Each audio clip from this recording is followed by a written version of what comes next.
Les chutes de la Lofoï. Plus haute d'Afrique et deuxième du monde, après le Niagara en Amérique.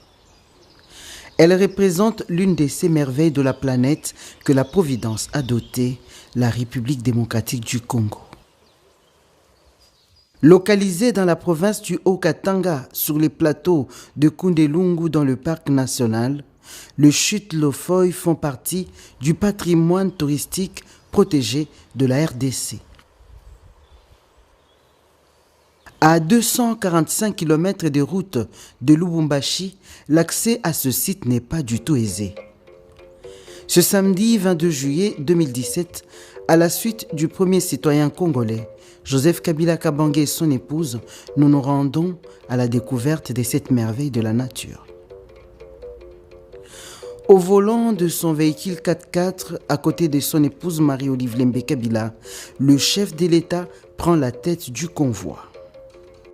De la station Katwe, état-major de garde du parc national de Kundelungu, nous parcourons difficilement 65 km d'une voie serpentée et accidentée. Joseph Kabila Kabange demeure conscient que diriger le Congo, c'est aussi savoir le côtoyer dans ses profondeurs. Et donc, parcourir en plus de 2h30 65 km n'est pas une simple visite pour le chef de l'État. L'opportunité lui est toute offerte pour réfléchir sur les voies et moyens de bâtir une bonne route qui facilitera l'accès aux chutes. Au bout du voyage en voiture, nous atteignons la rivière Lofoï. Tous les véhicules doivent rester dans ce parking de fortune. La suite du chemin se fera à pied et armé d'un bâton de pèlerin.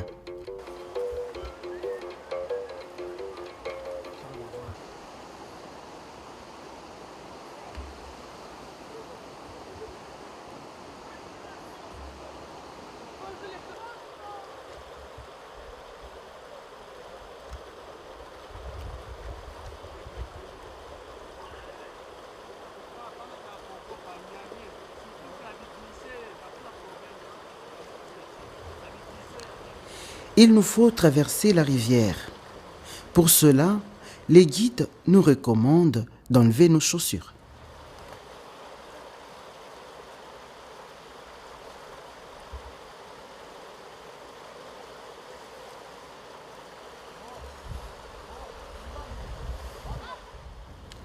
À cette période de l'année, le courant ne facilite pas la tâche aux marcheurs.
Le chef de l'État et son épouse se soumettent à cet exercice que nombreux à leur place auraient troqué à un voyage en hélicoptère.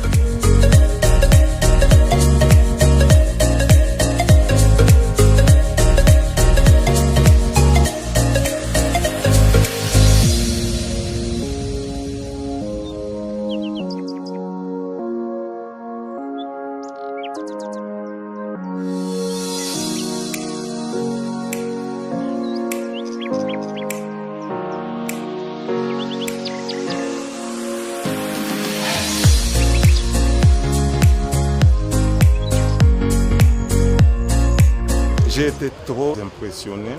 Même les éléments qui m'ont accompagné, les éco-gardes, ils ont été vraiment impressionnés. Ils ont dit, on n'a jamais vu un président, une autorité de marque aller visiter la chute de la Lofouille à pied comme ça. Vraiment, c'est très impressionnant et c'est merveilleux de voir une telle autorité avec sa famille.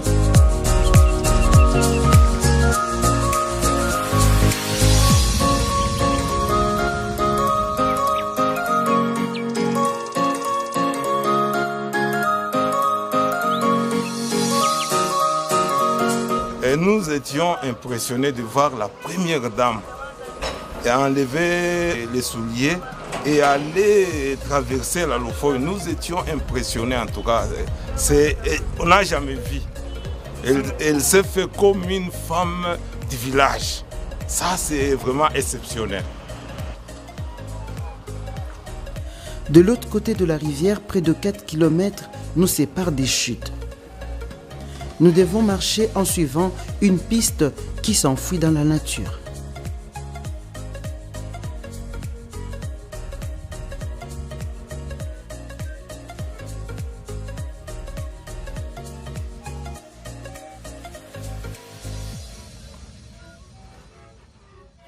Le soleil est au zénith.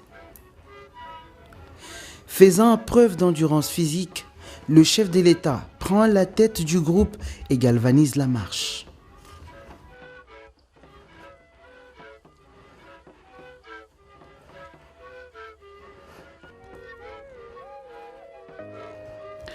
Joseph Kabila Kabange, à côté de son épouse, sait revêtir la peau d'un citoyen ordinaire pour affronter cette nature rude.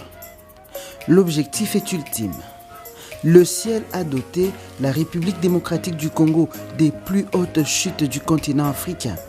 Elles doivent être révalorisées.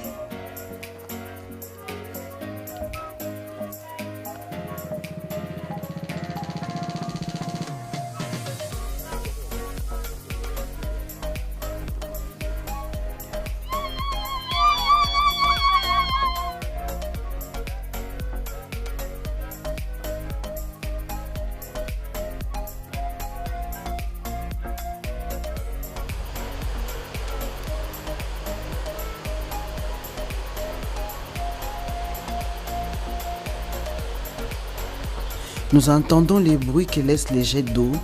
Nous sommes arrivés. La vue est magnifique.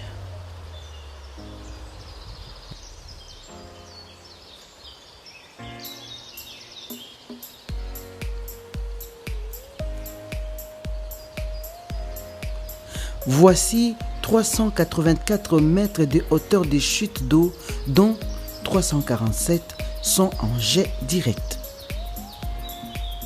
Les chutes de la Lofouille sont majestueuses.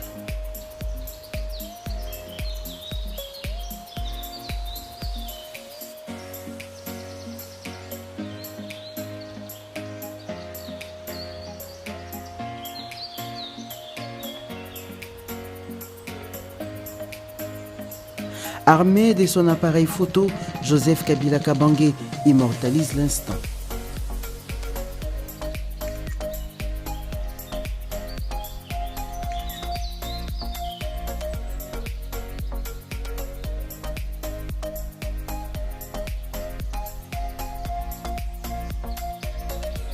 Nous nous empressons aussi de prendre des photos.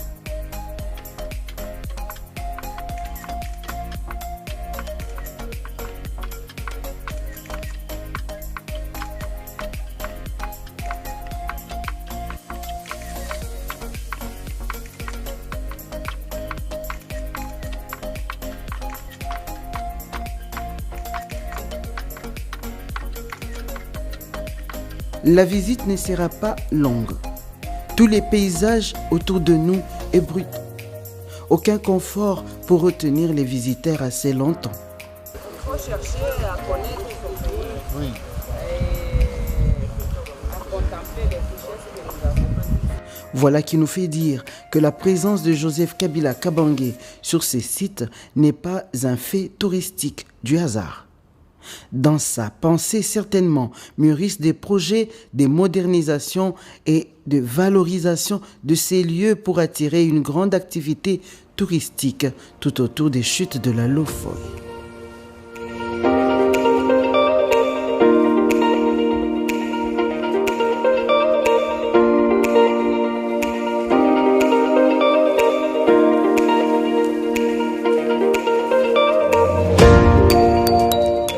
La visite est terminée, nous retournons sur nos pas. La marche, puis de nouveau la traversée de la rivière pour rejoindre les véhicules.